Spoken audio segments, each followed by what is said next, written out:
Welcome to Filmatic. Today we are honored to introduce a true cornerstone of the South African broadcast industry. You said to me you're meeting some buddies of yours that you were shooting the war with. When you're shooting in the locations, what kind of challenges are you having? So there was a lot of the war in Rhodesia, the Bush War. I was one of the few cameramen, in fact the only cameraman that's still alive. You'd need permission to go into Soweto. The permit would give me a weekend or a day that I could go and film. I would be very cautious and usually take the film and we'd ship it out. Frank's passion and vision brought him back into the facilities market in October 2014 through a new entity he calls the Magic Lightbox Company. I was humbled by the amount of support I got. I was humbled by the amount of feedback. Working to that has taken some time, but I'm very thankful that it's come to where it is now. A man who believes that you must give back and inspire, Mr. Frank MEYBURGH. It's good to have you. It's good to have you. Let's get this party started. I'm an African. Are you African? I'm an African. Everybody's an African. Feels good, right? Feels good. Feels good. Feels good. It feels good every day when every African turns and shines my way. All my brothers from Zaire, Ethiopia, Uganda, and Zimbabwe. It feels good every day when every African turns and shines my way. All my brothers from Zaire, Ethiopia, Uganda, and Zimbabwe. I'm from the continent of refugees and rebels, where minds are richer than all rubies and marbles. Life at its best, view it from all angles. No longer do we wear shackles, but life's bangles. AIDS increases, the poverty's in levels, where flowers blossom every day in hard grovel. Traditional acts just brings out the marvel in every African's heart filled with sorrow. Wait for tomorrow, but the road remains narrow. African minds sharp like bow and arrow. We're aiming for higher places, man, I tell you. Communication through rhythms until I see you. I'd like to thank God, I got loose like blick thoughts. Welcome to Filmatic. Today we are honored to introduce a true cornerstone of the South African broadcast industry. Since 1989, he has been instrumental in shaping the landscape of our vibrant industry. His name is Frank MEYBURGH. Returning to South Africa after over 10 years in exile, Frank identified a gap in the independent facilities market and founded MEYBURGH's vision. His foresight and belief that there's plenty of work for everyone led him to assist many companies in getting started. MEYBURGH's vision was sold to New Force in 1997 and then Visual Impact, which it remains a key player in the industry to this day. In 2002, Frank launched digital film, marking a beginning of a new era as the industry evolved with owner-operators and young filmmakers coming to the forefront. Digital film became a catalyst for this innovation and revolution. The company was sold to Media Film Service in August 2013. Frank's passion and vision brought him back into the facilities market in October 2014 with a new focus on sales, archiving, and rentals through a new entity he calls the Magic Lightbox Company. Staying true to the principles, Frank believes that today's runner is tomorrow's producer, fostering an environment where everyone plays an integral role in the industry's success. Now, please join us as we explore the remarkable journey of a visionary who continues to push the boundaries of the South African film industry. A rebel with a cause, a rebel with no pause, a man who believes that you must give back and inspire, Mr. Frank MEYBURGH. Mr. Shongwe. Mr. MEYBURGH. Thank you for having me. It's good to have you. It's good to have you. It's good to have you. Cool. Let's get this party started. Frank. Thank you for having me. It's great. I'm really happy you're here. I think it's also long overdue, to tell you the honest truth. You've done so much, and I don't think there's anywhere you've actually documented it yet, eh? Nothing. When I called you for this information, for the shoot, you said to me you're meeting some buddies of yours that you were shooting the war with. What war is this you were shooting? The frontline states. Okay. There was a war at that stage in Southwest Africa, Angola. Also, there was a lot of the war in Rhodesia, the Bush War.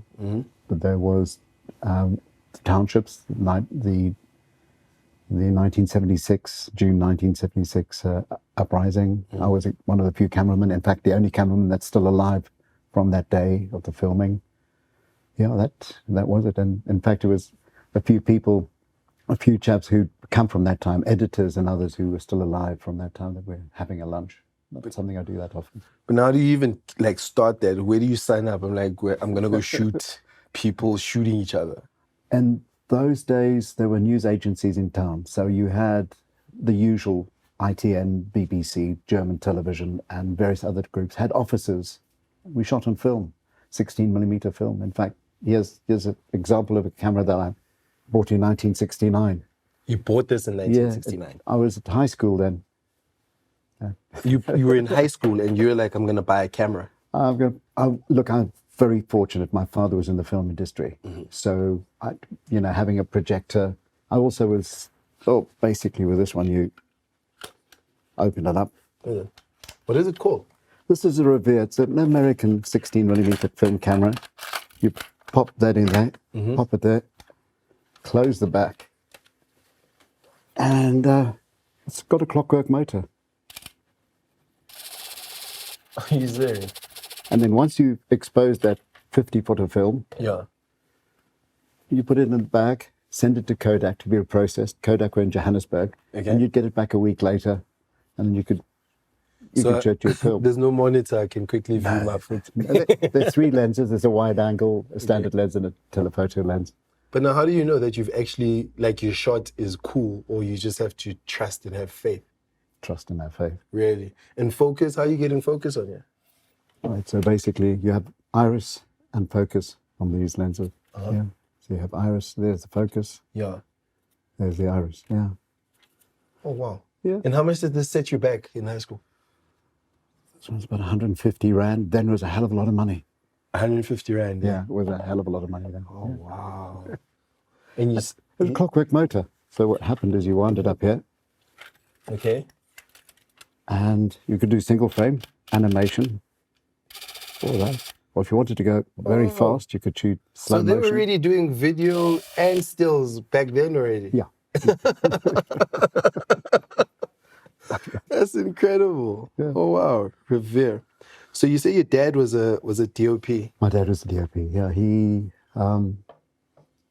started with Shell, the oil company, doing shows, film shows in city halls and in town halls and that type of thing. And then went in the very early 60s, went into filmmaking in Pretoria. Okay. Had a film company, which is still going, called Panorama Films. It's not his now, it belongs to my sister, your younger sister and brother. Okay. And he was a DOP, operated on many feature films and documentaries. Yeah, so I was very, very fortunate, very privileged because I was born into that. So to get a projector, to be able to look at was common. It was in the house. It wasn't something I had to. Then, after that, I worked at a film library. While I was still at Pretoria Boys High School, I worked at a film library called Burmisters, which is in Pretoria. So I had access to films. And even though I was not a particularly good student, we had a general purpose room at Pretoria Boys High, and there was a 16mm projector there. So whenever films needed to be shown, or if ever things needed to be done, projector gave trouble, I was called on to come and help out and do. So celluloid was something that was very much something I grew up with. What year is all this? Oh, I was at Pretoria Boys High from 1969 to 1969, 71, yeah. Oh, wow. Difficult in those days because all men were called up at that stage, all white men were called up by that government to do national service. I was about to say, didn't you go into the army? I had to do national service in 1972, yeah. Okay. Yeah. At 72 until when? 72 for 9 months. Okay. Yeah, for 9 months. You're not shooting at this point in time, you're just in the military. I had an accident. I was sent to the then Southwest Africa. Okay. And I was sent to an infantry battalion. And I had an accident, and then my foot was injured, and I was sent to one military hospital in Pretoria. I then applied to go to the military magazine. It was called Paratus. It was a magazine, the military magazine, as a photographer, and I was accepted. Oh. So from that point forward, I continued taking photographs. Thereafter, I got into the industry. So many people I knew then were involved in shooting doing news. Okay. Because everything was on film. You Yeah. relied on a laboratory. There was no immediate looking at anything you'd shot. So the film had to be processed, had to be edited on a editing machine. Okay. This is a flatbed. A flatbed, yes. Okay. Most of us use flatbeds. Okay. And then in my particular case, I was working with foreign networks. A lot of the work at that stage, it was very difficult because you'd film, for argument's sake, you'd need permission to go into Soweto. As a white cameraman, to go into Soweto, I'd need to go to what was then the West Rand Bantu Administration Board to get permit to go in. The permit would give me a weekend or a day that I could go and film. So if I wanted to go and do an interview at Jurajia Mundi with Shmagaliza Mkachwa, Father Shmagaliza Mkachwa, it would be difficult. I couldn't just do it. That permission would have had to get... to get the permission from... That's right. I was told, and I don't know how true this is, something I heard, that it's you and another legend called, is it Ernie Christie. Yes, I heard you were the two only white men that would go into the locations and actually shoot. I'm not sure if there was more, and I don't know how true that is. In those days, Ernie Christie very tragically died in a suicide. He crashed his aircraft into what he thought was Donna Wurzel, his girlfriend at the time's home, but it wasn't. Two old age pensioners above died tragically in it. Okay. He was in partnership with someone called Peter Frenzer, who was my mentor. Okay. Peter Frenzer's son, Warren Frenzer, is a very good sound man in the industry at the moment. Okay. But I worked with Peter at that stage, but Ernie passed on before then.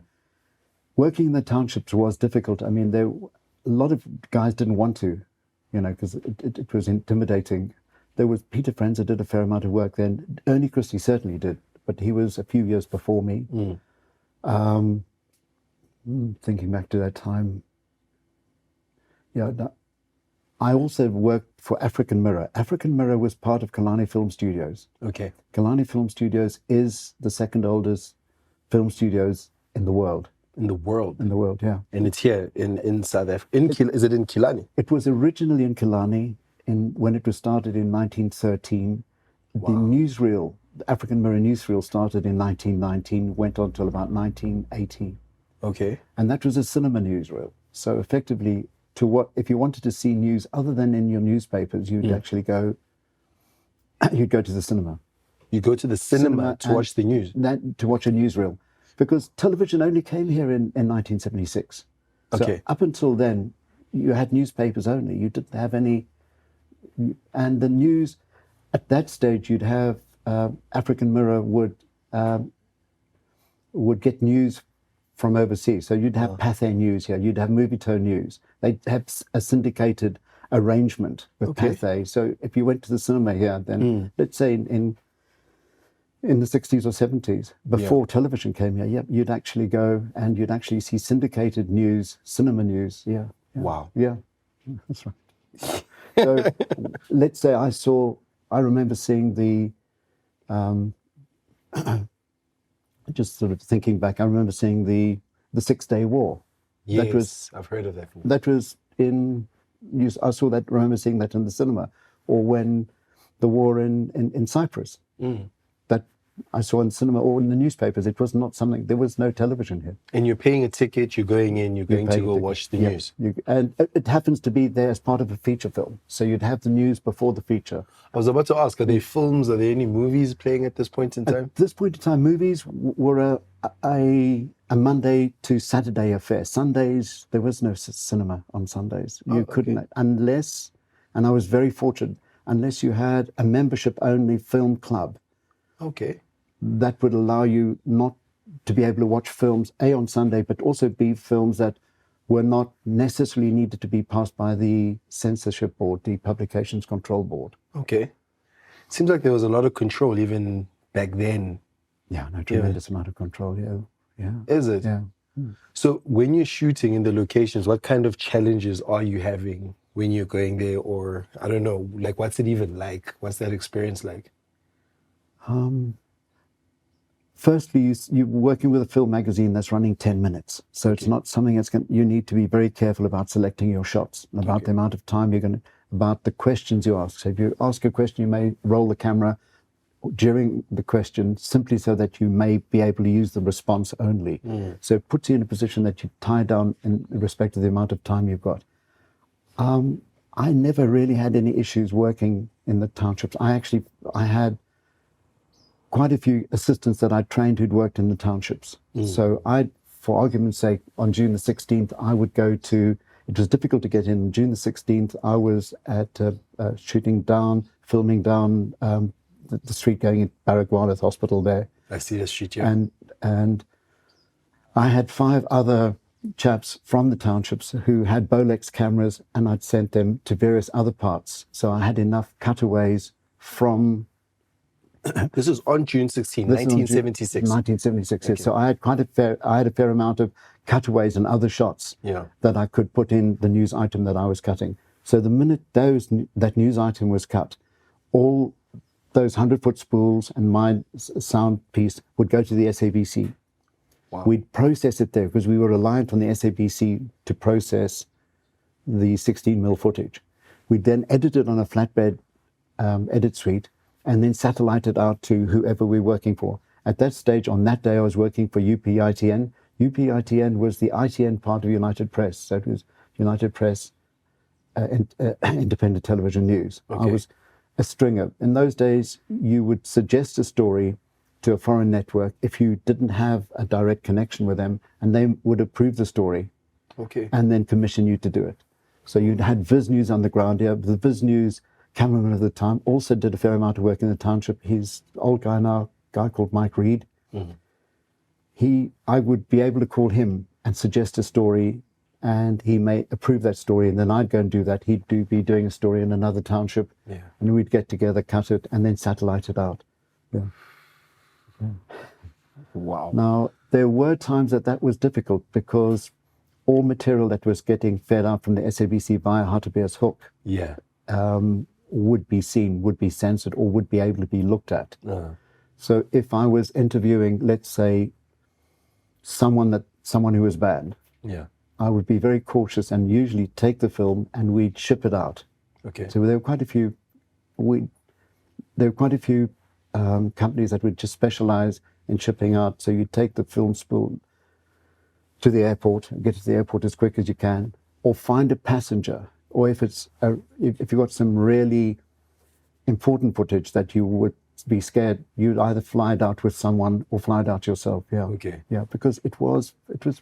I was detained in 1977 in Pretoria. What did they detain you for?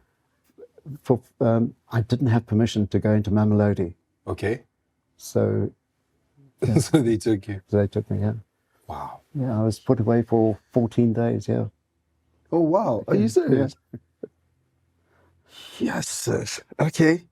I know you've been into exile. For those who don't know what exile is, you break it down to us. What is being sent into exile?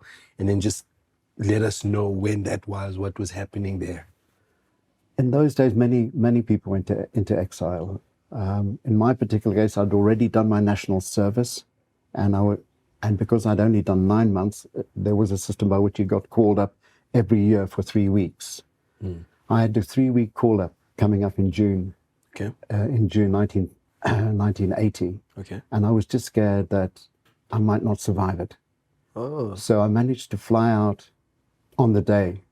I flew out to Luxembourg on the day, and I went to exile then simply because I just felt it was too dangerous for me to stay here and to remain here, to continue working. So many other people I knew, researchers and others, had left already, and quite a few had died. Well, you know what it was like. So your life was actually in danger. My life, it was. In those days, naive little things like your phone, stupid things like your phone would be bugged, and you could hear the click of the recorder on the other side. Very often, you may find that your phone bill was a fraction of those of the cost of other people's phone bills because someone was listening into your phone and you were aware that there was that, and I just felt it wasn't safe. Yeah. At that stage also, I was not able to do the last years, 1970 and 79. I was banned from doing satellite feeds at the SABC. So my income was being affected. I could go film, but I'd rely on an editor to go and cut the material and then feed it out. So that was very difficult for me. So my choices had reduced. I was also in a position that was affecting my income. For everyone who thought we only do rentals, we've got something for you. We've just launched our online site. Please go to www.madshow.co.za and let's bring you out of the dark with Nanlite products. We're selling the latest and best in Nanlite and Kupo stands. So to upgrade your gear list, just go to the site. We've got you covered. One.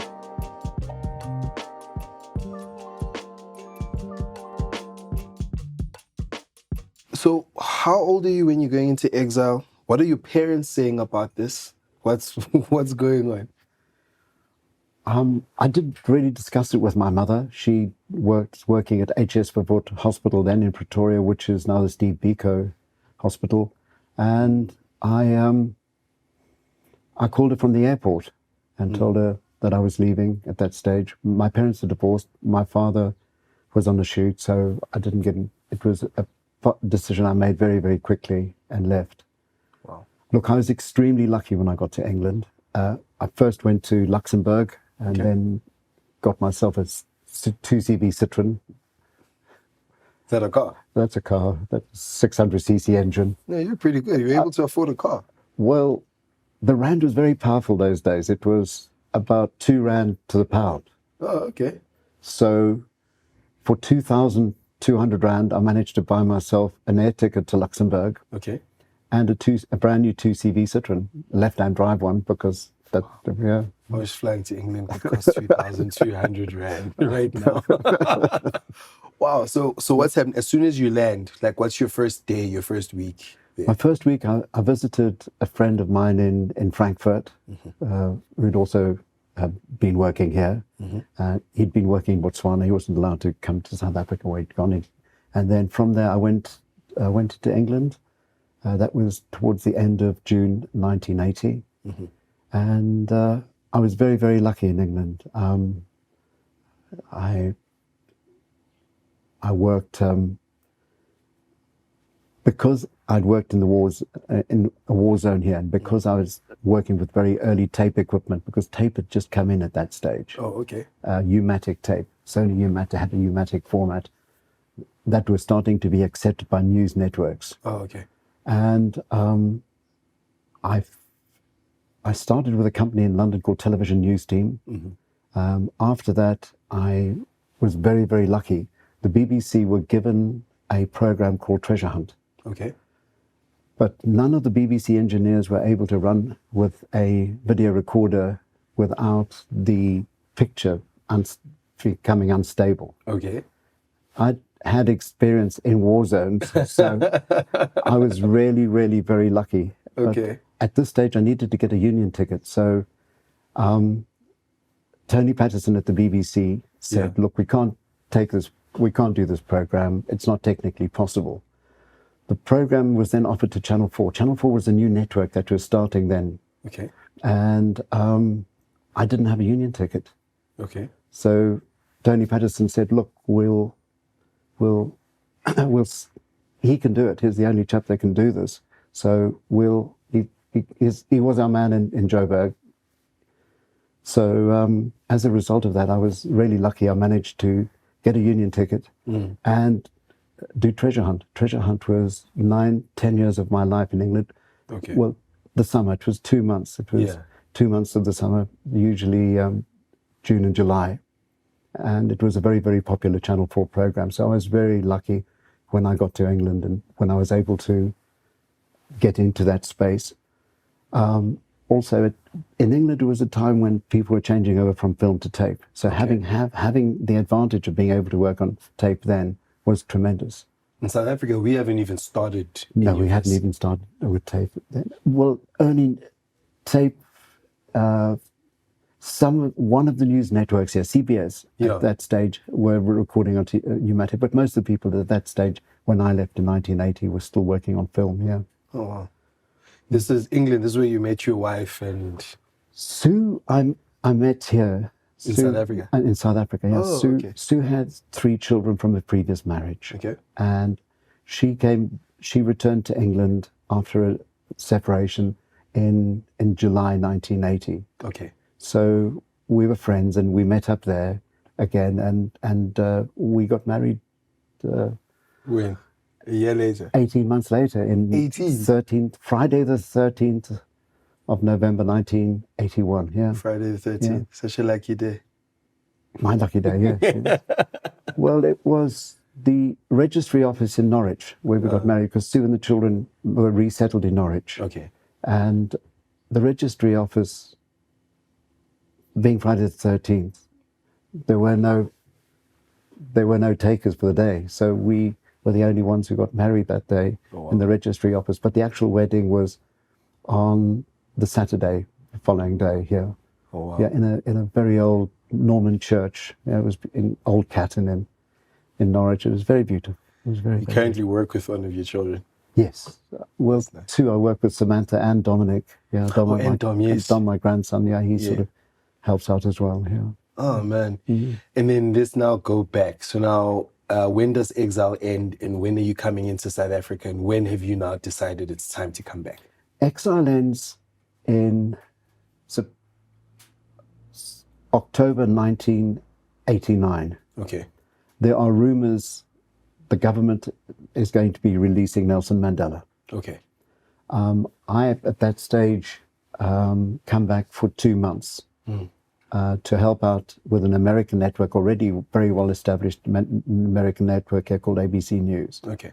They've got an office here, and I come and assist because at that stage, before Mandela's release, there is the hype. We're all aware that something is going to happen. And I then came out with a few video cameras. From England to South Africa? Yeah. Okay. Stu and myself came out for 2 months. I had 3 Betacam cameras, which I left with ABC News. And because the news was getting that exciting, they were employing more people. And thankfully, I managed to start my rental company then. Oh. And at the same time, the week before Mandela's release, I was in charge of a KU band satellite dish that we brought out from the UK, mounted on the roof at the SABC to feed out images of his release. Oh wow! This is in February. This is right? 11th of February, 11th 1990. Yeah. I'm a bit shocked there. I remember that. Wow! And what was that like? What's the country like? Mandela's coming out. It's amazing. I mean, the energy, you could feel it. It was just unbelievable. It was a wonderful time, you know. Yeah, it was. And it was also so strange to go back to the SABC because back in 1979 and 1980, I was not able to go and do satellite feeds. And to come back and to be in a position that I was negotiating with engineers that previously wouldn't allow me in the front door was a real, you know, it was a strange feeling. It was a very strange feeling. You know? Beautiful. Yeah. And this is now when you're going to start your first rental company. That's right. So basically, I started my first rental company. We returned in October of 89, and I really started in January. We moved to a wonderful old Herbert Baker influenced house in Houghton. Okay. And we started the business from the garage. Okay. And yeah, no, it was great. And that was MEYBURGH's vision. And we're still following your footprint. Yeah, no, it was great. But what made you even think I'm going to start rentals? In fact, were there rental companies already? There was one rental company. There was one working out of Highlands North called the Camera Store. Okay. And the Camera Store was the only real rental companies. You did not have a lot of owner operators. Cameras were unbelievably expensive in those days. All right. So you really were reliant on. So there's no one who owns their own cameras. Very few people owned their own cameras. Yeah, yeah. They were just way too expensive. They were just way too expensive. Yeah. Okay. Then what did you start out with when you started MEYBURGH? MEYBURGH, we started with 3 Betacam cameras. Okay. At that stage, they mostly Sony. Sony has been the product that's worked for us for the longest time. We had the Sony BBW 200 and 300 as a camcorder, a single unit camcorder, which ran Betacam tapes. Shared tapes that were running 30 minutes. and with a few lights. It was much simpler those days. You could have a camera, a red 8 kit, a couple of blondes, a few radio mics, and a 9-inch color monitor and batteries to power it. And you were good to go. And you were good to go in that market because the film side was still very separate those days. It's not as interlaced as it is right now. As it is now. So in those days you had MCC, the movie camera company. Yes, I remember that. And they had film cameras, and they had serious film cameras, but at that stage they didn't have any video cameras. So in town then it was the camera store and us. So you saw that gap basically. Oh yes, and and quite a few, with just the bare fact that I needed to bring out additional cameras to help out with ABC News with friends of mine there made me realize, hang on, if I come out with 3 cameras and they're working as hard as they are, there is a very definite market here. Wow. And there was, Yeah. Wow.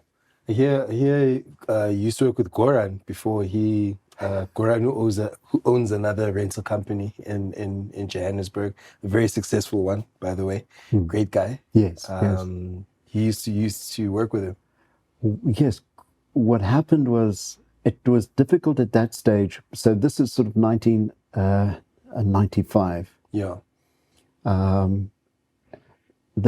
At that stage, Puma had started, so there was Puma and ourselves, and there were a few independent. Puma had already started. Puma had already started, okay. Yeah.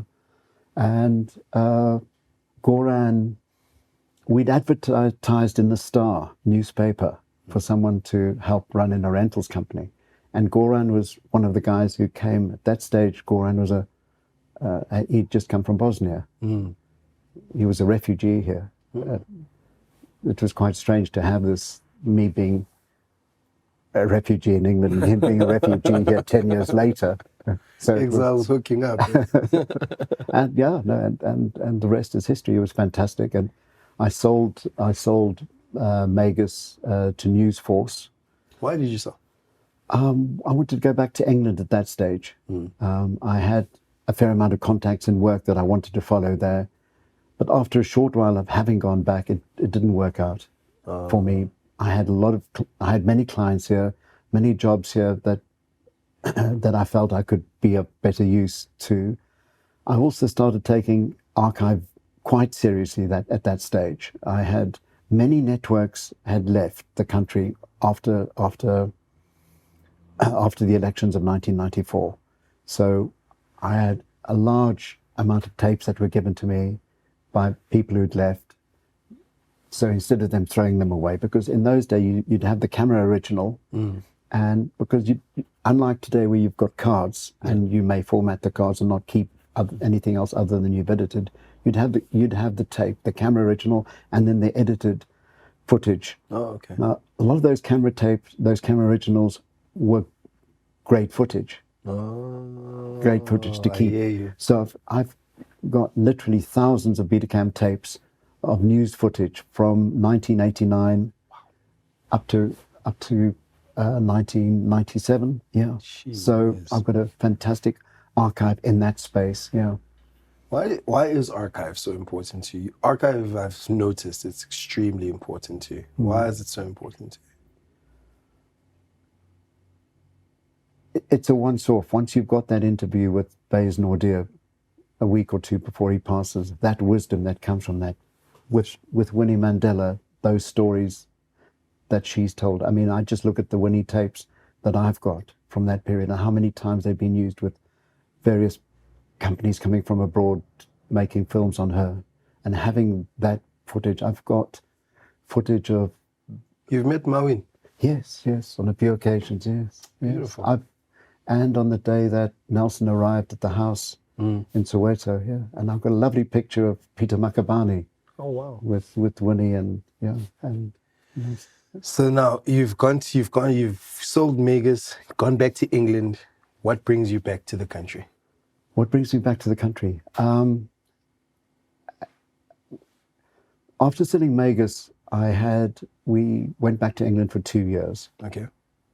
At that stage, it was that lovely space where we're going from standard definition to HD. Yeah. So we're now talking about 19 2000, Okay.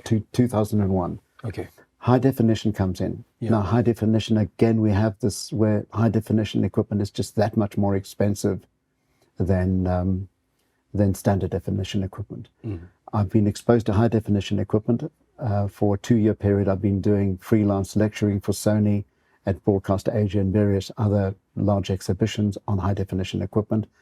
I'd spent 2 years in the UK just working with it. My son Julian at that stage was working for Visual Impact. He still has a connection with them in Bristol. And I get exposed to that environment, and I see a tremendous opportunity here to work with high definition equipment. So I start digital film, and we move into that space very, very quickly. Yeah. I remember this is when you were in Bryanston here. In Bryanston, yeah. I didn't personally know you then. I knew of you then. And there's something I remember, and you might have been the one who even brought that. I think you are the one who actually brought that. I was in the hood. Things were bad. But anyway, I came to Johannesburg to come see some friends of mine. And they took me to a gentleman who was managing TKZ at the time, which is a popular white dogo. In fact, they were coming back after years of being out of the picture, and they were shooting a music video. I think it was called Isdul. The video looked phenomenal. I'm looking at this quality. I'm like, wow, this is phenomenal. This is insane. And I'm fresh out of film school, basically then. And I asked them, I'm like, what did they shoot with? And then I saw the behind the scenes, and the guy had a DSLR. And I'm staring at this. I stared at this for so long. I was like, is this guy using like a stills camera to shoot this video? And I'm still staring, and I'm like, no, man, that quality came from that camera. They're like, yeah. I'm like, no way. And I think it was a Canon 5D, probably Mark II. And I hear you are the one who was actually now making this popular in Johannesburg at the time. That's what I was told. I'd waited for that moment for a long time to have a camera that you could have interchangeable lenses on a large sensor, a sensor that was larger than a 35mm film strip that we'd used in the cinemas before 35mm film. It was double the size of that. So you had this amazing image, and Canon brought out the 5D Mark II, in Aprilish 2009, I think it was. Yeah, 2009. They brought that out. Sounds right. Yeah. I graduated 2007. Yes, it was right about that time. And I remember my lucky number being 13 again. I just knew it was going to change the market. I remember Goran at Visual Impact saying to me, asking me if I was going into competition with outdoor photo, getting into stills, and I said, no, I'm not getting into stills because this was going to change our world, and it certainly did. Because you had an unbelievably affordable camera. You could buy a camera that could shoot onto a large sensor with interchangeable lenses, with vintage lenses, with whatever you wanted to put on it, and stills lenses, and do stills with it for 40,000 Rand. That's insane. And a high definition camera from Sony at that stage, the HDW 900s, they were costing you in excess of 500,000 Rand. You're definitely right. This show's being shot on DSLRs. I mean, to this day, it's one of the most popular forms of shooting to this day. Wow. It's good. I'm amazed that you saw it then even. Yeah, no, I'd been waiting for that moment, that the sensor, that it became affordable to get, and it was so affordable. You know, it's amazing. 35, 40,000 Rand. Right, by the time you got a kit together, a DSLR kit then in 2009, August 2009, would have set you back about 60,000 Rand. And, you know, high definition camera then, body only, would have been in excess of 500,000. And at this point, when you're realizing this, are you the only one who's doing, is digital film the only one who's doing it? At that stage, we were the only one and we managed to get a large market share because we had the amount of stock that we had, the amount of cameras we had, the amount of lenses we had. I remember on one evening, I had one of the camera repair guys, a guy called Eugene, a good buddy of mine. He came around with 40 old Nikon lenses. Okay. And I bought the lot. because I had these 13 cameras and we had to put lenses on them beyond the Canon lenses. So, you know, the Canon 16 to 35s and 24 to 70s, those were relatively common, but vintage glass then became a massive flavor. Oh, is it? Yeah, because you could use Contax lenses that had the same coatings as Zeiss Super Speeds that were the flavor at Media and at Panavision. And you could be a Mr. Nobody from nowhere and you could use these lenses and afford these lenses and have a better look than, you see what I'm saying? Wow. Yeah. You have such a passion for lenses. I've spoken to you. Many you have a great passion. Where does the passion for lenses, great passion for lenses come from? Yeah, no, it's everything. I mean, a lens is everything. We've still got a few 5D Mark IIIs that are probably 10 years old, 12 years older, if not older. And they sometimes go out. There are quite a few operators who've still got 5D Mark IIIs because the sense is good, but what the lens you put onto it is going to make that image, is going to come up with that image. So you think that's what makes the picture crisp, what it gives it that thing, it's the glass. The glass is going to give you the texture, it's going to give you the look, it's going to give you everything. Yeah. So now what I'm trying to understand, you've built this incredible company. You've innovated, you've revolutionized. Why sell it? At that stage, I found myself also getting a bit tired of the industry. The nature of a lot of the business became very cutthroat. The need to be a one-stop shop became very important and needed a hell of a lot of investment. Yeah. At that, I felt probably to come up with 30 million would have got me into the kind of space that I would have been able to service a business that could continue to flourish in that market. Otherwise, it would have been on a slow move down. Also, at that stage, I've got 4 grandchildren in the United Kingdom. We moved up into the hills in the North Downs, a village called Westcott. I did up an old English house. I had almost a year off doing this and having that experience and enjoying that space. And then identifying a new space to return to. The new space was twofold. It was a case of being able to address a one-stop shop, being able to come up with that solution for companies, or certainly being able to work towards that. Yeah. And also being able to help young students and young filmmakers who wanted to get into the industry. When Sam and myself started the Magic Lightbox company, she came up with the motto of give back and inspire. Lovely. And that was central to us returning.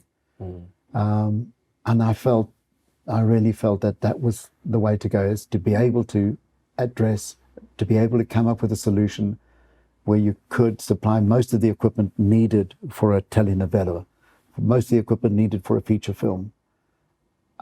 And then also be able to help out a young filmmaker who's starting off and help him be interested in him and her, and put those people into positions of empowerment and to feel that they're also coming up with images. They're also in a space where they have value.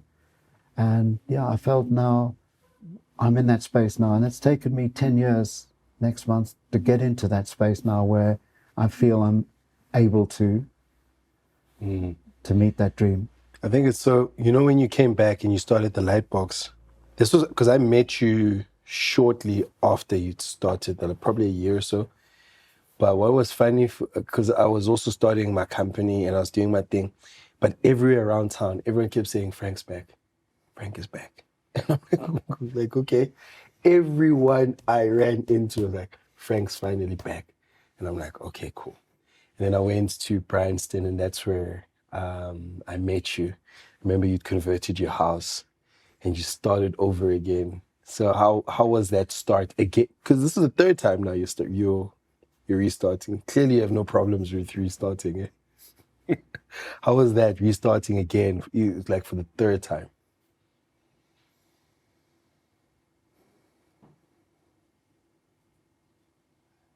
On one level, I had no choice. The industry and my space in the industry sort of defines me and is me. I can't And I felt very comfortable in that space, even though it was a very humble beginning. We started off with 6 A7S Mark IIs and a few bits and pieces, waiting for our property in the UK to get sold so that we could actually get more money to invest in the company. I felt very comfortable. I got tremendous support from clients, from technicians, from DOPs. So it was lovely. I felt I was in a good space, and I felt that I'd now come to a place that I was happy to be in. At Mad Show, we care about your story, we care about your project, and we want to see you bring out the best results. So go to Mad Show Library for all your stock footage needs at www.madshowlibrary.com. Thank you.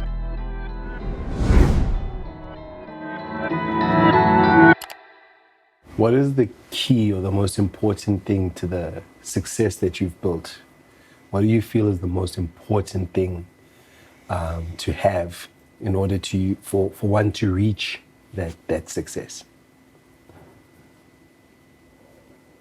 That's a difficult question.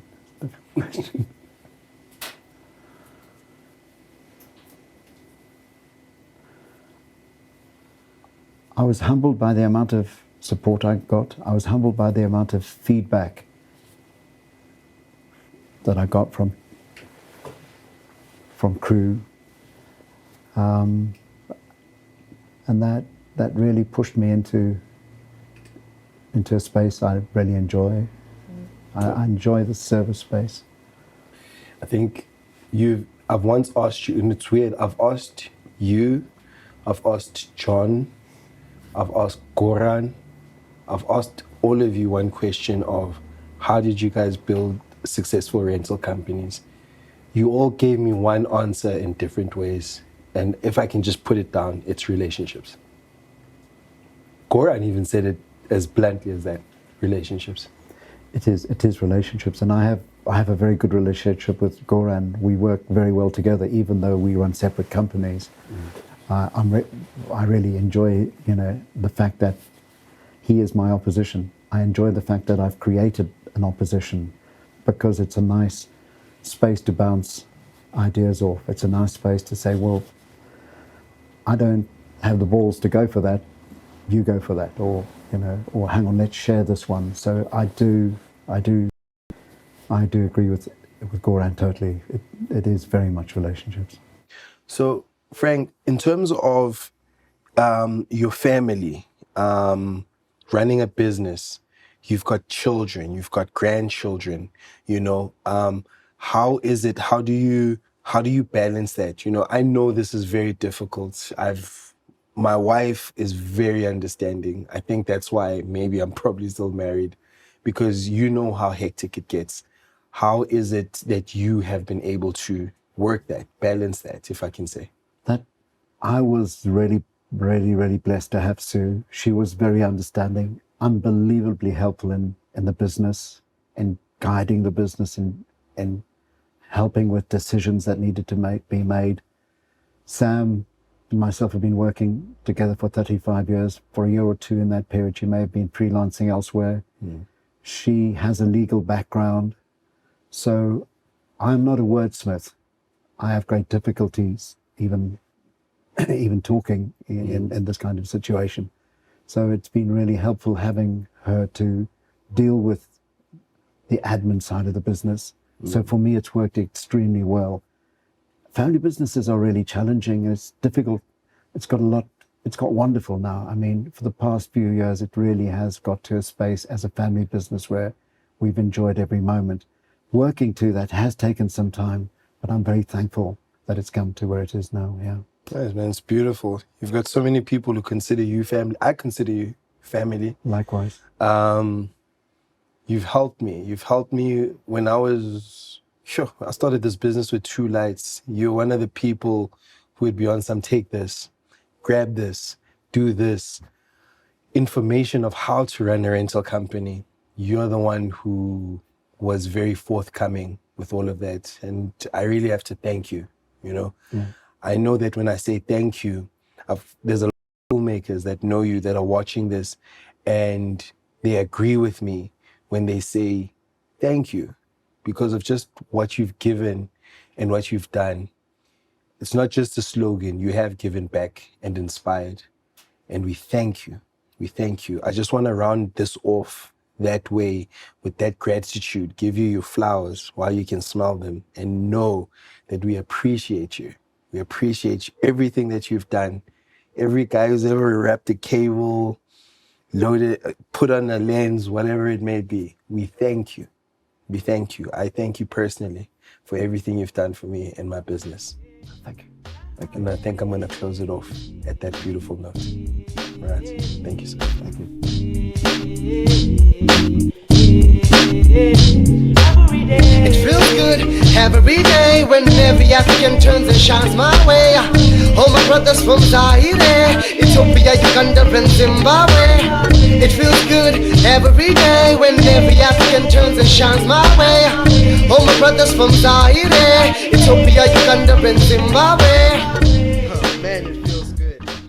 At Mad Show, we are firm believers that your passion is for you and your purpose is for people. And we want to continue doing it for you. So please like, share, and subscribe on our channel, and we'll see you on the next episode. Thank you.